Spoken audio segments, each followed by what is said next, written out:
Masakrohen 5.000 ushtarë koreano-verior në luftimet në rajonin e Kurskut. Sipas Ministrisë së Mbrojtjes britanike, Korea e Veriut ka mobilizuar dhe po dërgon në fshehtësi mijëra ushtarë të tjerë që të bëjnë pjesë në korpuset ushtarake të Federatës Ruse. Kjo sepse ushtarët koreano-verior janë përdorur nga rusët në zonat më të rrezikshme dhe më të nxehta të luftës, por nga ana tjetër përgatitja e tyre ushtarake në pjesëmarrje në një lufte të vërtetë a rezultoi shumë e dobët. Sipas Ministrisë së Mbrojtjes britanike, ushtarët koreano-verior janë përdorur në mënyrë të pamëshirshme për të ndërmarrë sulme në këmbë mbi fortifikimet ukrainase, kështu që gjysma e forcës ushtarake të dërguar nga Korea e Veriut në ndihmë të Moskës rezulton e shfarosur, këtë e certifikojnë shërbimet sekrete koreano-jugore dhe ato amerikane. Por nga ana tjetër këto forca kanë qenë shumë të dobishme për rusët në ofensivën e tyre të suksesshme në rajonin e Kurskut. Sipas të njëjtave burime, kjo masakër e 5.000 ushtarëve nuk e ka demoralizuar Korenë e Veriut për të bërë gati korpuse të tjera ushtarake në emër të aleancës me Rusinë dhe ndihmave ushqimore teknologjike për vendin e varfër komunist të Azisë.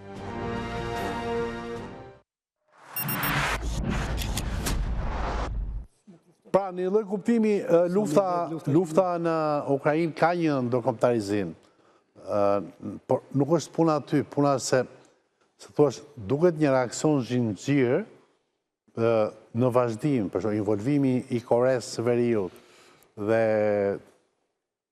marrëveshjet të cilat po shkojnë drejt një intensifikimi midis Moskës dhe Pyongyangut, se ka kryeqyteti i Koreas së Veriut, dhe është i madh. Penjan.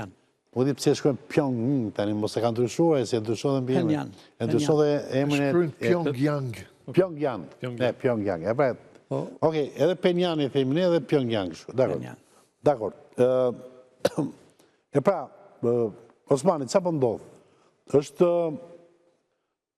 lufta në Ukrainë, është retorika që po mbaron, ndërkohë po vazhdojnë mobilizim ushtarak i Federatës Ruse, mobilizim i trupave të reja koreano-veriore, mobilizimi gjithë vendeve për rreth konfliktit ka Afrika se mos hapen zjarret e konfliktit dhe në vendet e tyre, apo edhe kjo është pjesë e një teatri, po me të vdekur të vërtet?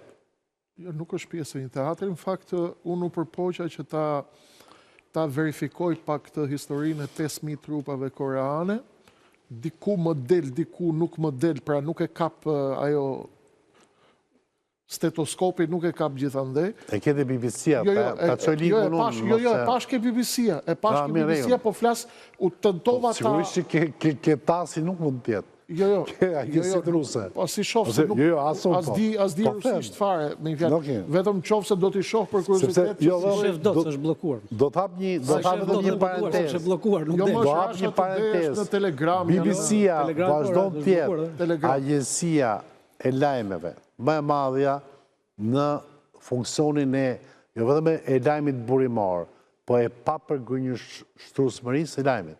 Pra ka rekordin e lajmeve të papërgënjështrueshme. Nuk po hedh dyshim. Gjitha agjensitë bie në kurthe të ndryshme dhe bëhet disinformacion duke bërë informacion. Dhe për këtë arsye BBC ka rekord pozitiv. Dhe për këtë arsye unë tentoj që të shoh me fjalë jo për të hedhur dyshime ndaj këtij. Okej, jo, shumë i bërë. Nuk e kam unë autoritetin të hedhur unë dyshime ndaj kërkujt. Por BBC po flasim. Kur flet për televizionin shqiptar apo për ndodh që edhe BBC-a për shembull bën ndonjëherë që bie në kurth. Reuters i ka rënë shumë në kurth. New York Times pra kanë rënë një pjesë e madhe e media. Gjithsesi, nuk është ky thelbi. Thelbi është e gjitha një teatr apo jemi përballë fakteve konkrete dhe të reja.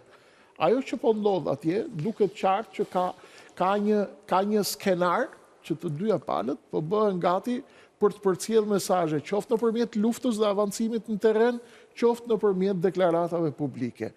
Situata në Ukrainë dhe në Kursk është e tillë që të dyja palët në këtë moment, edhe Ukraina, edhe Rusia, janë duke ndërtuar akuza që secila nga palët e ka thyer marrëveshjen që u arrit me amerikanët një mujore për të mos goditur infrastrukturën energjetike, dhe të dyja palët kanë thënë se ka patur shkelje. Madje Rusia ka njoftuar dje Ministria e Mbrojtjes se ka rrëzuar 93 dronë të Ukrainës. Ukraina thotë se na kanë rrëzuar. Ka plot lajmet përditshmërisht ka nga këto. Pra, ndërkohë... Bombardimi Kharkivit, bombardimi Odesës, bombardimin në Kiev. E gjithë situata, zoti Zhej, është në funksion të marrëveshjes së madhe ndërmjet Amerikës dhe Rusisë dhe ndërmjet Ukrainës. Çfarë do të marrë Ukraina pas 3 viteve luftë? Aty më rrit, ti beson që do ketë një marrëveshje midis së Bashkimit të Amerikës dhe Rusisë? Sepse Trumpi është shumë i frustruar nga vetëpëritë e Putinit. Unë e kam thënë që në fillim atë që besoju në raport me marrëveshjen hipotetike SBA-Moskë.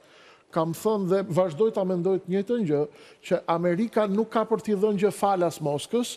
Trumpi përdori një skem që unë do të vi dhe për 24 orë shkojmë në marrëveshje paqe, që i kam thënë gjithashtu se në rastin më të mirë mas 6 muajsh, në qoftë se arrit Trumpi, është madhështor fare, nuk do t'jetë lehtë, sepse as Putini nuk ka për t'i dhënë atë që pret. Madje në ditët e fundit kemi parë që Donald Trump e ka shprehur indinjatën dhe mërzinë e tij nga mënyra se si po dhelpëron Vladimir Putini dhe Rusia. Pra, të gjitha palët janë duke parë në këtë moment se çfarë do të marrin nga kjo luftë. Po flasim për çerek milionit vdekur nga dyja anët, nga dyja palët, dhe asnjëra nga palët nuk do me dal nga kjo dasën pa marrë biftekun e vet. Momenti më i vështirë është për Vladimir Zelenskin, i cili e ka të qartë që Europa nuk e çon dot deri në fund mbrojtjen e saj, dhe e ka të qartë që maksimumi që mund të marrë në këtë moment është të marrë një dhuratë ruso-amerikane, se Europa ka dalë jashtë nga Ukraina, në mënyrë që ai të ruaj, si themi, atë fytyrën, t'i thonë botës dhe opinionit publik botëror, as Rusia nuk fitoi, po as Ukraina nuk humbi. Kjo është maksimumi i kërkesës Zelenskit në këtë moment. Dhe të gjitha retorika, pra të gjitha lajmet, të gjitha publikimet, të gjitha njoftimet që vinë për luftë në terren, qoftë me egzagerimet e tyre, apo me minimizimet e tyre nga palët respektive dhe nga shërbimet sekrete, janë në funksion të formulës që do të gjendet për t'i dhënë fund kësaj lufte, apo për ta përshkallëzuar atë mëtej nëpërmjet planeve të secilës palë për të shkuar në drejtim të Europës, Rusia për shembull, apo Ukraina, nëse do të gjejë një formulë mbrojtje apo jo. Në drejtim të asaj që të ndërkombëtarizimit të këtij konflikti, po ky konflikt po bëhet edhe në fushën ideologjike. Pra, më pëlqeu cekja ideologjike që bëri, po themi, analizat ideologjike që bëri Goxha në fillim, sepse kjo dhe mua më rezulton e vërtet, pasi që ne kemi parë për shembull që ka ndodhur një rast, ishte një nga temat e mundshme, një rast i dënimit me 4 vite burg të lideres së opozitës franceze Le Pen, e djathtë. Dhe një nga njerëzit që ngriti zërin dhe protestoi për një drejtësi të padrejtë, ishte Vladimir Putini, sepse ai kuptohet që në Rusi drejtësia është e drejtë dhe nuk gabon. Megjithatë, Misha, zoti Pumo, ka kështu në një gjë që mund të ketë shpëtuar në një deklarat e administratës zyrtare të Federatës Ruse në lidhje me gjykimin e zonjës Le Pen në Francë? Nuk ka pasur, do me thënë, fokusim të veçantë, ka pasur reagime të establishmentit rus që të gjithë me një zë kanë deklaruar që kjo është drejtësia ala europiane, do me thënë, kur ata na mësojnë neve se si të jetojmë edhe se si të bëjmë drejtësinë tonë, veprojnë në mënyrë më abuzive që është e mundur. Dhe pastaj kanë vënë shembuj të tjerë ku, domethënë, globalizmi majtist sorosian ka në mënyrë të organizuar ka hequr nga skena politike si Georgescu në Rumani, që as pak në mënyrë demokratike nuk është hequr. Ashtu si që u bën zgjedhjet në Moldavi, kur fituan zgjedhjet në fal emigrantëve, sepse në Moldavi elektorati votoi për kandidatin kundërshtar. Ose në Gagauzia, që është një republikë e vogël në Moldavi, me një qeveri që ata ashtu quajtur pro-ruse, që tashti e kanë arrestuar kryeministren me, siç deklarojnë mas mediat ruse, me akuza falso. Më fal, atë për ta kuptuar ata që na ndjekin dhe që nuk janë pak. ka një konspiracion global të së majtës, e cila duke përdorur rrugët e drejtësisë, duke përdorur rrugë të ndryshme, mundohet të apo duke përdorur mobilizimin ushtarak, apo gogonin rusë, rreziku Rusia apo na sulmon, për të krijuar pol pushteti sa më të fortë dhe për të dëmtuar kundërshtarin politik që është e djathtë apo themi globale. Sepse edhe administrata Trump dhe Trump i vet dhe Putini dhe nuk dua të gaboj, po dhe disa lider të tjerë të rëndësishëm të djathtë sulmuan drejtësinë franceze që ka dhënë një gjykim për kandidaten për presidente mbas 2 vitesh Marine Le Pen, ka dhënë një vendim gjyqësor tendencios për ta nxjerrë atë nga gara elektorale. Tani, mund të besojmë ne që ekziston një luftë konspiracioni midis bazës së djathtës globale kësaj radhe, jo thjesht lokale. Në Rusi kjo besohet. Po, varet se si është montuar mendja e secilit person që percepton informacionin. Nga ana tjetër, do me thënë, këtu në Rusi janë të bindur me 99.99% që ky konspiracion majtist global sorosian ekziston dhe ai jo po konsolidon pushtetin, po përpiqet të mbaj pushtetin. To janë gjëra të ndryshme. Do me thënë, viktime e këtij konspiracioni është së pari drejtësia franceze, drejtësia e famshme franceze. Është Amerika dhe vetvetiu, do me thënë... Amerika e theu konspiracionin, se zoni Trump. Po prit se s'keni parë gjë akoma, thot një kryeministër, do me thënë. Kështu që do filloj konfrontimi ekonomik dhe në mënyrë, do me thënë drejt ashti ka pasur vetëm deklarata, por do të ketë edhe konfrontime ekonomike nëpërmjet Shtetit të Bashkuara dhe Europës. Sigurisht që kjo gjë shpije ujë në mullirin e Rusisë. Po, Rusia në fakt në mullirin e saj ka sot më shumë ujë se që kishte dje. Kjo është pak për e vërtet. Krisafi, si e gjykon të? Rastet e Rumanisë, të Moldavisë, të Francës, përpjekja për të parandaluar në Gjermani, të bëjnë dyshosh që mund të ketë një përpjekje për të ndaluar të djathtën, ose djathtën ekstreme nga ardha në pushtet, ose nga shfaqja ideve të saj në të paktën në publik. Është ajo që tha zëvendës presidenti amerikan J.D. Vance në konferencën e Minut, që po mundoni të mbyllnin gojën pjesës tjetër të debatit publik në Evropë. Në Francë kam përshtypjen që... Atëherë dhe këto, dhe këta tanët që po bien burg një embasietit që janë shumica majorancës të majtë tani, për ta ka kundër konspiracion? Shqipërisë nuk besoj se jemi në Shqipëri nuk ka asnjë luftë ideje. Nuk e ka pra darë Shqipërinë. Nuk është luftë ideje në Shqipëri. Nuk di për këta të majtë, ka, apo ka vetëm të majtë. Është majtë letër e majtë sështë këtu e gjithë vërtarin politike e majtë në këto 12 vjetë nuk është e majtë. Ka ndruar... Në Evropë dhe në Shtetet Bashkuara duke bërë një luftë ideologjike. Në Shqipëri nuk besoj se po bëjnë luftë ideologjike për asgjë. Në këtë aspekt që nuk ka lidhje. Beso vërtet që mund të ketë korruptuar drejtësia franceze dhe të dënojë kandidatë për presidente për korrupsion. Çështja. Sa ka nisur në 2014, është e vjetër. Po di që është e vjetër, për korrupsion me fonde çështja është shumë banale, por shumë po ta shohësh në detaj, është çështje shumë banale.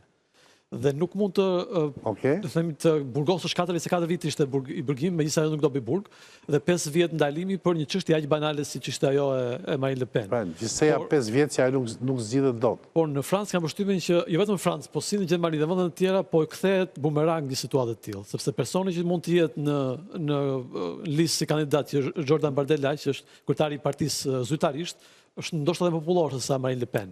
E tregoj që fushatës zgjedhore parlamentare që ishte goxha popullor. Sa më shumë goditje bëjnë, aq më shumë rritet. 27 vjeç është ai. Është 29 vjeç. E njëjta gjë doli në Gjermani, u munduan çdo gjë të bënë AFD, doli partia e dytë. Ceaușescu prap në sondazhe dilte në Rumani që mund të fitonte prap zgjedhje. Pra sa më shumë të pengosh, mund të kthehet në lloj bumerangu dhe nuk duket se beson që ka pengesë. E kjo është. Rastet tregojnë që ka pengesë, pa diskutim. Ka dhe pengesa dhe promovim të vetëve. Ka dhe pengesa dhe promovim të vetëve. Mes të majtëve, kjo është e vërteta, lufta mes të majtëve dhe të djathtëve në Europë dhe në Amerikë, tani në Europë, se në Amerikë kurorëzohet me sukses. Ne dëgjohet do ikim në Europë, më duket se Europa po bëhet si ne. Unë diku Po shoh që po shqiptarizohet Europa, jo europeanizohet Shqipëria. Fitoria e Donald Trumpit e ka rritë... Kemi këtë sukses. Të na bëjnë më të lehtë vajtjen. Po, fiks. Fitoria Donald Trump e ka amplifikuar, e ka rritur rivalitetin mes të majtëve dhe djathëve në Europë. Ashtu si që tha të majtit shpesher ndikuar dhe nga Sorosi në Europë, po mundohen të majnë atë që kanë arritur, ndërsa të djathit janë në ekspansion dhe në fakt të majtët vazhdojnë të kenë pushtetin në Europë. Ta dominojnë pushtetin në Europë, ndoshta është e dyshimt edhe pushtetin gjyqësor, po e përdorin për t'i thënë ndalë të kësaj të djathit që është në ekspansion. Kuna qonë kjo logikë, do më thënë, kuna qonë drejt një luftë civile në Europë. Se dhe këtu tani për shkollë, jo, nuk shkoj lufta civile, ku nuk u bënë Amerikë, në Europë tjefë sigur. Francesët nuk janë si ne. Francesët janë qikë, Francesët kanë dhënë leksone e revolucionin në botë. Po e menagjojnë sorosianët me kujdes, gjej, sepse ata janë dhejnë për atë vjetra dhe përsa kohë do të kontrollojnë bankat, se po ta mendoni që Sorosi të ketë kaq pushtetet edhe në Francë. Në fakt përplasje sociale, thot zhej shumë mirë, në Francë është modeli i një revolucioni që i kalon gjitha fazat dhe me revolucionin më i ezauruar në botë, është revolucionin për gjithë Francë. Bindet që drejtësia është e korruptuar dhe ka dënuar kandidatën për presidente. Po? është çështje drejtësia ka marrë anë. Pra nuk është më e panë. Pa, që ajo më shumë është problem drejtësia. Është vënë në shërbim të politikës. Këtu është problemi. Pra, drejtësia në Evropë ka filluar të vjetë në funksion në shërbim të politikës. Kemi një lëvizje, në Evropë kemi lëvizje tektonike të ideologjike. Unë bëja pranoj, një minutë, unë bëja se do flasim, kemi dhe pak minuta. Unë ja pranoj Osmanit, po themi që të bëj pyetje pse kemi djathtë në Shqipëri. E në papërgjigje, me në kuptimin që edhe kemi dhe s'kemi, të shas kemi fare. Por, në Francë kemi. Ka, tjetër që kemi. Oke, në Francë kemi. Atëherë, bajnë Macronin. Macronin, një me, do përdhun, jam bon analist, nuk kemi vetëm jo. Drejko, po, futëm donë, se unë asoj kam profesorin tim bazik. Tani, të gjithë teoritë e ndryshme dhe konspirative, thonë që Macronin është produkti Rothschild, apo jo? I bankjerëve të ndej, i financës madhe, ka qenë bankjerë në profesorin e ti, etj. Pra, është i profesusit i të djatës financiare, franceze. Pra, da ju thash bankat, pra, elitat bankarë. Në regu pa, tani, për qatë të djatës po flasim, për të djatën... Po flasim për të djatët sovraniste. Se bankat tani kaluan majtës. Për të djatët sovraniste, po kështu në Evropë kemi një lëvizje tektonike të ideologjisë. Pra, këto të majtat... Në Europë, djathta nuk ka financa, në Amerikë, djathta ka financa. Në Evropë, në vitin para luftës dytë botërore, pra në vitin 1930, kishim këta të djathët sovranistë që janë sot që bërtisin që duam armatosje dhe luftë, dhe të majtit që thoshin duam paqe. Ndërsa sot ka ndryshuar vendet, të majtat të qendrës dhe të gjelbërit janë bërë bashkë me të gjelbërit, pra një konglomerat të majtës, janë kontrolluesit e kapitalit. Po thonë që duhet bëjmë luftë, ndërsa sovranistët, që janë të djathët, thonë jo, nuk duhet bëjmë luftë, duhet bëjmë paqe. Pra shikoni se kur ka ndryshime, dhe normal që kemi përplasje ideologjike që mund të çojnë nesër edhe në përplasje në luftë civile. Po, mund ta çojnë vërtetës, mund ta çojnë luftë civile, sepse them janë ca vende të cilat nuk falin nëse shumica krijon bindje që është bërë një padrejtësi në atë që ata kanë më të shenjtë, sistemin e drejtësisë. Megjithatë, Këshilli Evropian, nuk e di, në mënyrë fake, në mënyrë të gabuar, apo në mirë besim, zori një thënie, në fakt po isha të vendosja tema spekulative do merresha me këtë, që të krijohen rezerva ushqimore të pakti për 72 orë, sepse një luftë po vjen, një luftë po plas nga momenti në moment. Ta shohim të katërën, ndërkallën, dhe rikthehemi për 2-3 minuta fundit.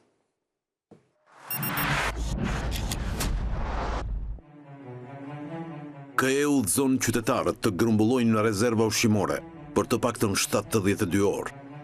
Kërcënimet për një luftë të mundshme me Rusinë kanë vënë në lëvizje prej ditësh Komisionin Evropian edhe në lidhje me emergjencën ushqimore dhe udhëzohet që qytetarët të grumbullojnë ushqimet bazike për të mbijetuar një krize që mund të zgjasë të paktën 72 orë. Lajmi u bëi ditur pak ditë më parë nga gazeta londineze Financial Times, që mes të tjerash shkruan se konflikti i vazhdueshëm në Ukrainë Pandemia Covid-19 dhe qëndrimi i administratës Trump ndaj Evropës e kanë detyruar kontinentin të rimendojë dobësitë e tij dhe të rrisë shpenzimet për mbrojtjen dhe sigurinë. Nisma e re vjen pasi agjencitë evropiane të inteligjencës paralajmërojnë se Rusia mund të sulmojë një shtet antar të BE-s brenda 3 deri në 5 vjet, por janë përmendur edhe kërcënimet natyrore apo krizat financiare. Komisioni Evropian javën e kaluar teksa publikoi një plan prej 30 hapash për 27 kryeqytete për të rritur gatishmërinë e tyre për kriza dhe masat zbutëse, paralajmëroi se Evropa u përball me kërcënime të shtuara, përfshirë mundësinë e agresionit armatosur kundër shteteve anëtare. Realitetet e reja kërkojnë një nivel të ri i gatishmërie në Evropë. Qytetarët tanë, shtetet tona anëtare dhe bizneset tona ka nevojë për mjetet e duhura për të vepruar, si për të parandaluar krizat, ashtu edhe për të reaguar me shpejtësi kur godet një fatkeqësi, tha presidentja e Komisionit Ursula von der Leyen.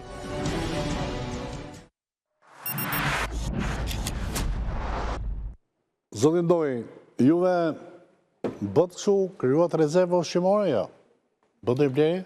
Kjo ishte, si që tha dhe në kronikë, ishte kryesisht në Gjermani dhe në Europë. Po me ne se leve dhe pjesë Europës. Ne kemi një alarm që bën pjesë më shumë të propaganda se sa të rreziku real që i kanë ose Europë sot. Po ne nuk e hamë atë. Unë Rusia ka potencial të jashtëzakonshëm për ta kërcënuar botën sepse ka ato kapsula bërthamore, por që të ketë kapacitete me pushtu Europën në Rusia, kjo është diçka, nuk ka as kur farë baze shqetësimi për një sulm të mund shëmbrus as mas 5 vjeç. Unë thasë bjetë ushqime e si ta dramatizojë, pa goze e bjo, nuk ka mundësi. Bëtë që blerje ushqimore, jo.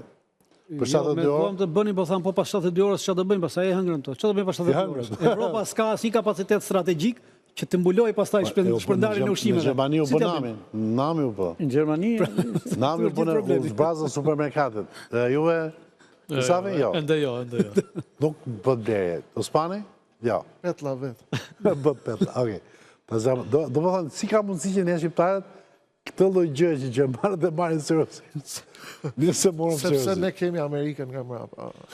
Okej. Po neve kemi kaluar, ne mbani më në 91-shin kur doli Wilson kryeministri, edhe 2 ditë buka. Pastaj kemi kaluar një herë. Gjithë votës ja rasti 37-40% tarifat, i 10 që ne sa për kështu. Po, është emision vetë ai, pse neve 10 ta kanë bërë pa hatër. Ne Malizi Kosova. Malizi dhe Kosova na kanë bërë pa hatër, prandaj ne nuk e vrasim mendjen nëse ka luftë për favore. Jemi ende në zemrën e Amerikës. Jemi cover. Po mo, juve se keni këtë problem se ne këtu në Europë pati bëjmë edhe ne marrin çik buk me vete, se si dihet. Edhe neve me të njëjtën pyetje siç tha zoti Goxha, mbas 3 ditësh çfarë do bëjmë pastaj? E vërtetë, po mo faleminderit. Kisafi faleminderit, Osmani faleminderit, zoti Goxha i faleminderit, zoti Ndoj faleminderit. Kjo ishte hapësira e kushtuar gjeopolitikës, por do vi një hapësirë shumë ka shumë zhvillime, shumë rëndësishme, që lidhet me trampistët të SPAK, është një pyetje shumë rëndësishme, mos vallë, po krijohen qeliza, po themi amerikane të frymës trampiste në SPAK dhe çfarë po ndodh në kompjuterat e prokurorisë së SPAK-ut, apo hakerohen, mos janë gabitur gjë dhe bëhet lajmi sekret, kjo pas EV-s, Optika Lovani dhe blogut publicitar, pas SPAK.